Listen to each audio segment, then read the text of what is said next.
আজকের এই গভীর বিশ্লেষণে আমরা এমন একটা বিষয় নিয়ে কথা বলবো যা শুনলে হয়তো প্রথমে মনে হবে এ তো অনেক পুরনো একটা গল্প। হ্যাঁ, মানে প্রাচীন গ্রন্থগুলোর পাতা থেকে উঠে আসা একটা আখ্যান। ঠিক তাই, আমাদের হাতে আজ ভাগবত পুরাণ, হরিবংশ, বিষ্ণু পুরাণ আর মহাভারতের মতো কিছু অসাধারণ উৎস আছে। আর এগুলো ঘেঁটে আমরা Rukmini and Krishna the eternal union of divine devotion বিষয়টার একেবারে গভীরে প্রবেশ করব। আর এই বিশ্লেষণের একটা খুব নির্দিষ্ট লক্ষ্য আছে আমাদের। একদম, আমাদের মিশন হলো এটা দেখা যে জীবনের সবচেয়ে কঠিন সিদ্ধান্তগুলো নেওয়ার সময়, বিশেষ করে ধরুন যখন কর্তব্য আর নিজের ভেতরের সত্যের মধ্যে একটা বিরাট দ্বন্দ্ব তৈরি হয়, তখন এই প্রাচীন আখ্যান আমাদের কিভাবে পথ দেখাতে পারে। আসলে সাধারণ জীবনে যখন আমাদের কোনো শারীরিক সমস্যা হয়, আমরা তো এক্স-রে মেশিনের ওপর নির্ভর করি, তাই না? হ্যাঁ, রিপোর্টে ভাঙা হাড়ের দাগটা পরিষ্কার ফুটে ওঠে, ডাক্তার দেখিয়ে দেন সমস্যাটা কোথায়। ঠিক। কিন্তু মানুষের জীবনের গভীরতর উদ্দেশ্য বা আধ্যাত্মিক পথ খোঁজার ক্ষেত্রে তো আর এই এক্স-রে মেশিন কাজ করে না। একদমই না। তখন আমরা এমন এক নির্ণয়হীন জগতে প্রবেশ করি যা অত্যন্ত ঘোলাটে। আচ্ছা, বিষয়টা একটু খতিয়ে দেখা যাক। এই যে রুক্মিণীর আখ্যান, এটা কিন্তু প্রাচীন ভারতের নিছক কোনো রোমান্টিক গল্প নয়। একেবারেই নয়, বরং এটি চরম মনোসংযোগ আর আত্মবিশ্বাসের একটা অসাধারণ ব্লুপ্রিন্ট। মানে, রাধার গল্প যেমন আমরা জানি কৃষ্ণের প্রতি প্রেমের এক অতীন্দ্রিয় আর রহস্যময় প্রতীক, কিন্তু রুক্মিণী সেখানে সম্পূর্ণ আলাদা। তিনি জাগতিক জীবনের একেবারে কঠিন বাস্তবতার মধ্যে দাঁড়িয়ে ভক্তি, রাজনীতি, সামাজিক কর্তব্য আর নিজের আধ্যাত্মিক লক্ষ্যের মধ্যে এক অবিশ্বাস্য ভারসাম্য তৈরি করেছিলেন। আর এখানে বিষয়টা খুব কৌতূহলোদ্দীপক হয়ে ওঠে, কারণ আমরা আজ এমন এক যুগে বাস করি যেখানে ফোকাস ধরে রাখাটাই একটা বিরাট চ্যালেঞ্জ। তা তো বটেই। তো চলুন এই আখ্যানের প্রেক্ষাপট দিয়ে শুরু করা যাক। সূত্রগুলো বলছে, রাজা ভীষ্মকের শাসনাধীন অত্যন্ত সমৃদ্ধশালী বিদর্ভ রাজ্যে রুক্মিণীর জন্ম। হ্যাঁ, আর প্রাচীন গ্রন্থগুলোতে তাকে দেবী লক্ষ্মীর অবতার হিসেবে বর্ণনা করা হয়েছে। ঠিক, কিন্তু এরপরই গল্পে একটা অদ্ভুত মোড় আসে। মানে, রুক্মিণী নাকি কৃষ্ণকে কখনো স্বচক্ষে দেখেননি। হ্যাঁ, ভাবা যায়। তিনি কেবল পর্যটক, ঋষি আর সাধুদের মুখে কৃষ্ণের রূপ আর গুণের কথা শুনেছিলেন। যেমন ধরুন, কৃষ্ণের গায়ের রং মেঘের মতো, বিদ্যুতের মতো উজ্জ্বল হাসি, পদ্মের মতো চোখ। আর পীতবর্ণের পোশাক। তো শুধু এই শুনে শুনেই রুক্মিণী কৃষ্ণের প্রতি গভীরভাবে অনুরক্ত হয়ে পড়েন। আধ্যাত্মিক বা ভক্তি ঐতিহ্যে এই পর্যায়টিকেই বলা হচ্ছে শ্রবণম। একদম। কিন্তু এখানে আমি একটু ভিন্ন দৃষ্টিকোণ থেকে বিষয়টা দেখতে চাই। মানে, আধুনিক যুগে দাঁড়িয়ে এই বিষয়টা কি একটু খটকা লাগার মতো নয়? খটকা লাগাটাই স্বাভাবিক। আপনার ঠিক কি মনে হচ্ছে? মানে, শুধু অন্যের মুখে শুনে কোনো কিছুর প্রতি এতটা সমর্পিত হওয়া, বা ধরুন নিজের পুরো জীবনটা কাউকে সঁপে দেওয়ার সিদ্ধান্ত নেওয়াটা কি খুব ঝুঁকিপূর্ণ নয়? হ্যাঁ, বর্তমান সময়ের নিরিখে ভাবলে তো বটেই। আধুনিক দৃষ্টিকোণ থেকে দেখলে এটাকে তো বয়ঃসন্ধিকালের মোহ, অন্ধবিশ্বাস বা আজকালকার ভাষায় ওই ক্যাটফিশিংয়ের শিকার হওয়ার মতো মনে হতে পারে। হ্যাঁ, ক্যাটফিশিং। বাস্তবে তো সেই মানুষটার মধ্যে হাজারটা ত্রুটি থাকতে পারে। তাহলে এই শ্রবণমকে আমরা এত মহৎ আধ্যাত্মিক পর্যায়ে বলছি কেন? এটি একটি চমৎকার প্রশ্ন। আর এখানে সবচেয়ে আকর্ষণীয় বিষয়টা হলো সাধারণ মোহ আর শ্রবণমের মধ্যে একটা বিরাট পার্থক্য আছে। আচ্ছা, সেটা কি রকম? ভক্তিযোগে শ্রবণম মানে কেবল কান দিয়ে কোনো গালগল্প শোনা নয়, এর একটা খুব গভীর মনস্তাত্ত্বিক দিক আছে। রুক্মিণী কিন্তু কেবল কৃষ্ণের বাহ্যিক রূপের কথাই শুনছিলেন না। তাহলে আর কি শুনছিলেন? সাধু এবং পর্যটকেরা যখন কৃষ্ণের গল্প বলতেন, তখন তার মধ্যে লুকিয়ে থাকত কৃষ্ণের দর্শন। তিনি শুনতেন কিভাবে কৃষ্ণ অত্যাচারী কংসকে বধ করে সাধারণ মানুষকে রক্ষা করেছেন। ও, বুঝতে পারছি। হ্যাঁ, কিভাবে তিনি অহংকারী ক্ষমতায় বিরুদ্ধে দাঁড়িয়েছেন, আবার অসহায়দের প্রতি কতটা দয়ালু থেকেছেন। রুক্মিণীর এই শোনাটা ছিল আসলে ডেটা বা তথ্য সংগ্রহ করা। আচ্ছা। মানে এমন তথ্য যা তার নিজের ভেতরের মূল্যবোধের সাথে মিলে যাচ্ছিল। ঠিক তাই। রুক্মিণীর এই অনুভূতি কোনো ক্ষণিকের আবেগ ছিল না। ভক্তি ঐতিহ্যে এটিকে বলা হয় আত্মার জাগরণ বা স্বীকৃতি। তার মানে আপনি বলতে চাইছেন এটা কোনো অন্ধ আবেগ নয়, বরং নিজের আইডিওলজি বা আদর্শের সাথে অন্য একটি অস্তিত্বের পুরোপুরি মিলে যাওয়া। একদম। আত্মা প্রথমে ঈশ্বরের কথা শোনে, আকৃষ্ট হয় এবং তারপর সেই ধারণার সাথে একাত্ম হয়ে যায়। হুম। রুক্মিণী কৃষ্ণকে নিজের হৃদয়ে স্বামী হিসেবে গ্রহণ করেছিলেন তাকে না দেখেই, কারণ তিনি বাহ্যিক রূপের চেয়ে তার ভেতরের দেবত্ব এবং ন্যায়ের ধারণাকে চিনতে পেরেছিলেন। বিষয়টা যদি আমরা আমাদের পেশাগত বা ব্যক্তিগত জীবনের লক্ষ্য নির্ধারণের সাথে যুক্ত করি, তাহলে প্রাসঙ্গিকতাদের বেশ পরিষ্কার হয়ে ওঠে। কিভাবে বলুন তো? মানে ধরুন, আমরা যখন কোনো বড় প্রজেক্ট শুরু করি বা ভবিষ্যতের কোনো লক্ষ্য স্থির করি, তখন তো আমরা সেই চূড়ান্ত ফলাফলটা চোখে দেখতে পাই না, সেটা তখনও অদৃশ্য।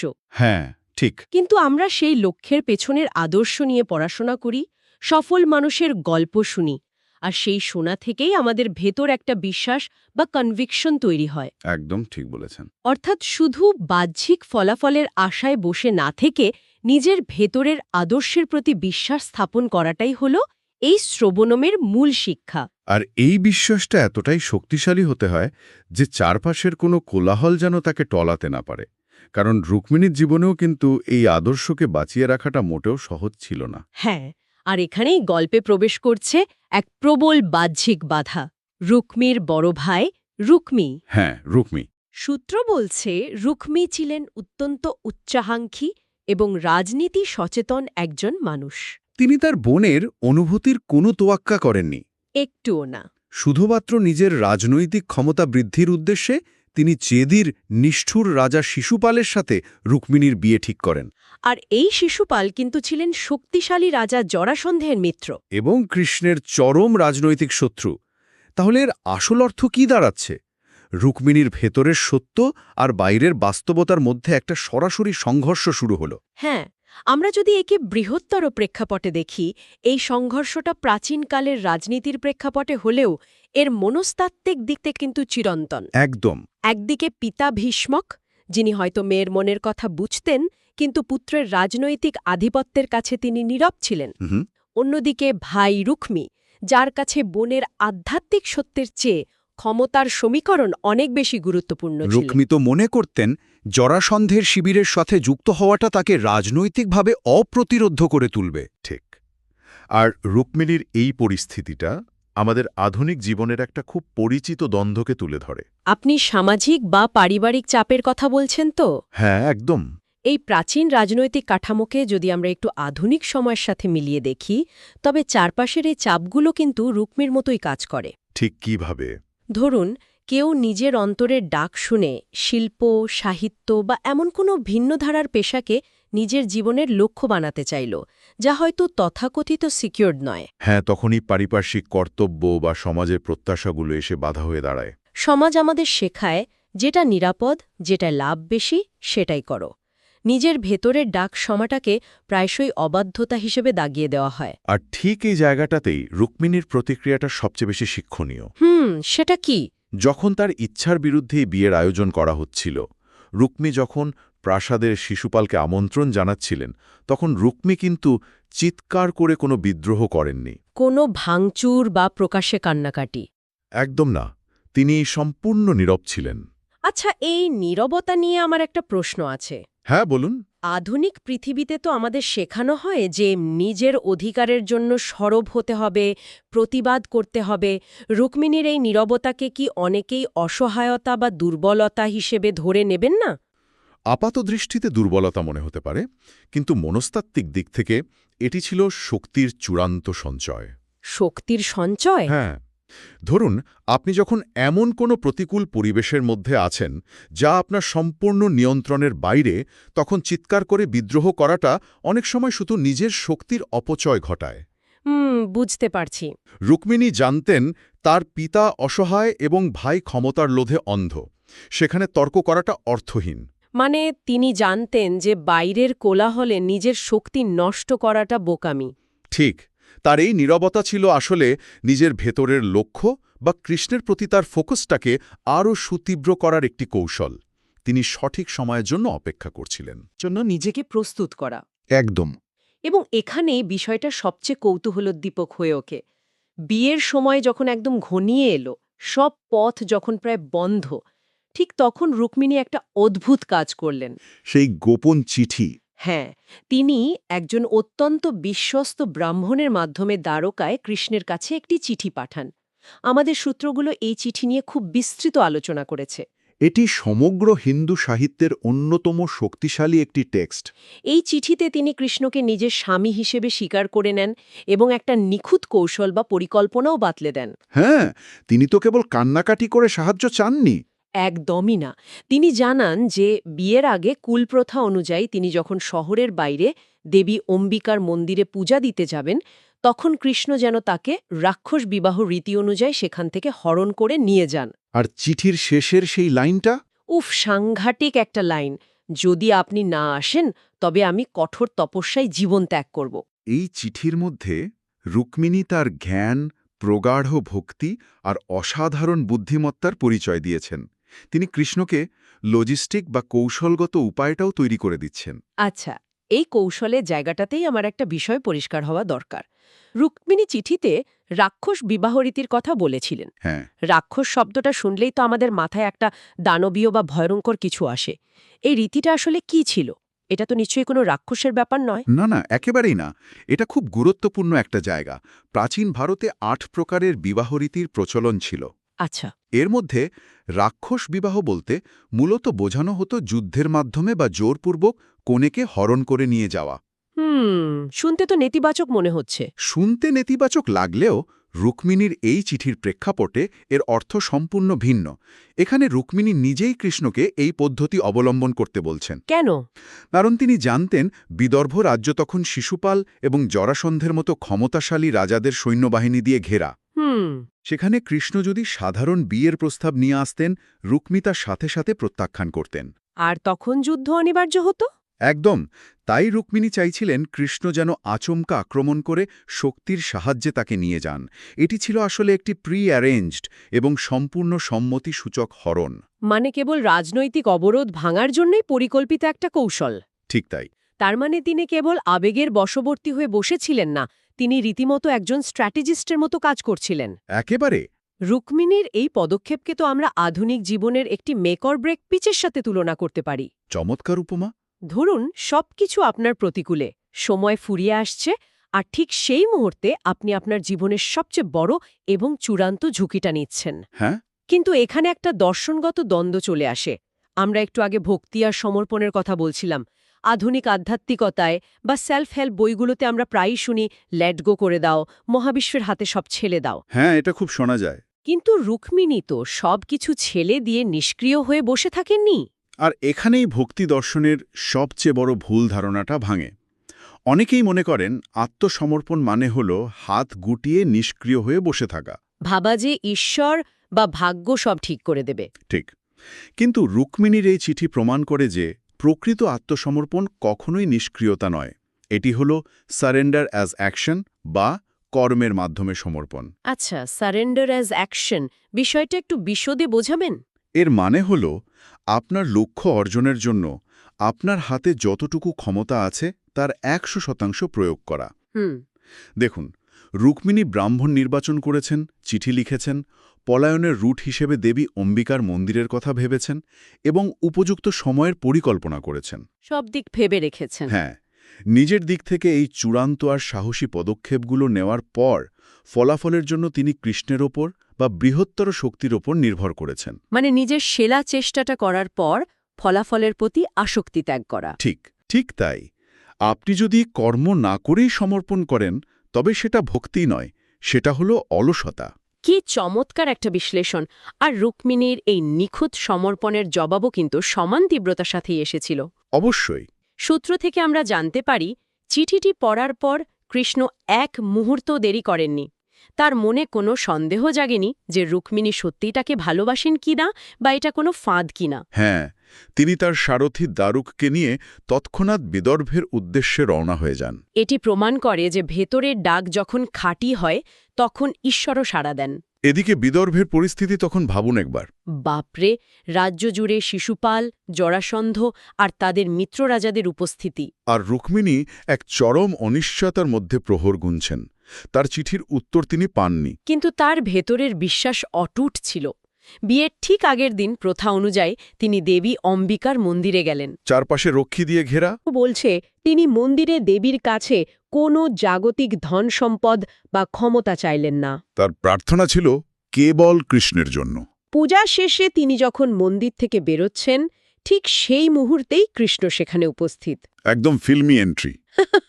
হ্যাঁ হ্যাঁ, সমস্ত রাজাদের চোখের সামনে দিয়ে সম্পূর্ণ নির্ভীকভাবে কৃষ্ণ রুক্মিণীকে তার রথে তুলে নিলেন। এরপর তো যা হলো তা একেবারে মহাকাব্যিক অ্যাকশন দৃশ্য। জরাসন্ধ, শিশুপাল ক্ষোভে ফেটে পড়লেন। রুক্মী তো প্রতিজ্ঞা করেই বসলেন যে কৃষ্ণকে হত্যা না করে বা রুক্মিণীকে ফিরিয়ে না এনে তিনি রাজধানীতে পা রাখবেন না। কিন্তু কৃষ্ণের শক্তির সামনে রুক্মী দাঁড়াতেই পারলেন না।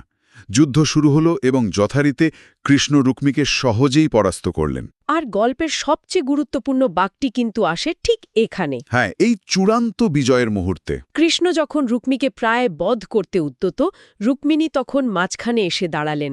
তিনি কৃষ্ণের কাছে তার ভাইয়ের প্রাণ ভিক্ষা চাইলেন। এটি একটি অত্যন্ত গুরুত্বপূর্ণ প্রশ্নের জন্ম দেয়। আমারও এটাই মনে হয়েছে। মানে একবার ভেবে দেখুন, এই রুক্মী তার নিজের বোনের ইচ্ছাকে কোনো মূল্য দেননি। উল্টে জোর করে একজন নিষ্ঠুর মানুষের সাথে বিয়ে দিয়ে জীবনটা প্রায় ধ্বংস করে দিচ্ছিলেন। হ্যাঁ, রুক্মিণীকে এই চরম মানসিক যন্ত্রণার মধ্যে দিয়ে যেতে হয়েছে কেবল এই ভাইটির রাজনৈতিক উচ্চাকাঙ্ক্ষা আর অহংকারের জন্য। অথচ সেই ভাইয়ের জন্যই রুক্মিণী ক্ষমা চাইছেন। কেন? যে ভাই তার শত্রু হয়ে দাঁড়িয়েছিল তাকে কেন বাঁচানো? আধুনিক যুগে আমরা যখন আমাদের শত্রুদের হারিয়ে জয়লাভ করি তখন তাদের ক্ষমা করাটা তো প্রায় অসম্ভব মনে হয়। এখানেই রুক্মিণীর চরিত্রের উচ্চতা। মনস্তাত্ত্বিক আর আধ্যাত্মিক দিক থেকে যদি আমরা বিশ্লেষণ করি তবে প্রকৃত বিজয় আসলে কাকে বলে? শুধু কি হারিয়ে দেওয়াটা জয় নয়? না, তলোয়ার দিয়ে বা ক্ষমতা দিয়ে কাউকে হারিয়ে দেওয়াটাই তো সব নয়। রুক্মিণী জানতেন যদি কৃষ্ণ তার ভাইকে হত্যা করেন তবে তার নতুন জীবনের শুরুটাই হবে নিজের ভাইয়ের রক্তের উপর দাঁড়িয়ে। ও, বুঝতে পারছি। এই মৃত্যু তার পিতা ভীষ্মককে চরম কষ্ট দিত, আর রুক্মিণীর আজীবনের গন্তব্য বা কৃষ্ণের সাথে তার মিলনের মধ্যে চিরকাল একটা অপরাধবোধ বা ঘৃণার ছায়া থেকে যেত। অর্থাৎ তিনি তার যাত্রাপথের তিক্ততা দিয়ে তার গন্তব্যকে বিষাক্ত করতে চাননি। একদম ঠিক বলেছেন। রুক্মিণীর এই ক্ষমাশীলতা প্রমাণ করে যে ভালোবাসা সর্বদা অহংকারের ওপর জয় লাভ করে।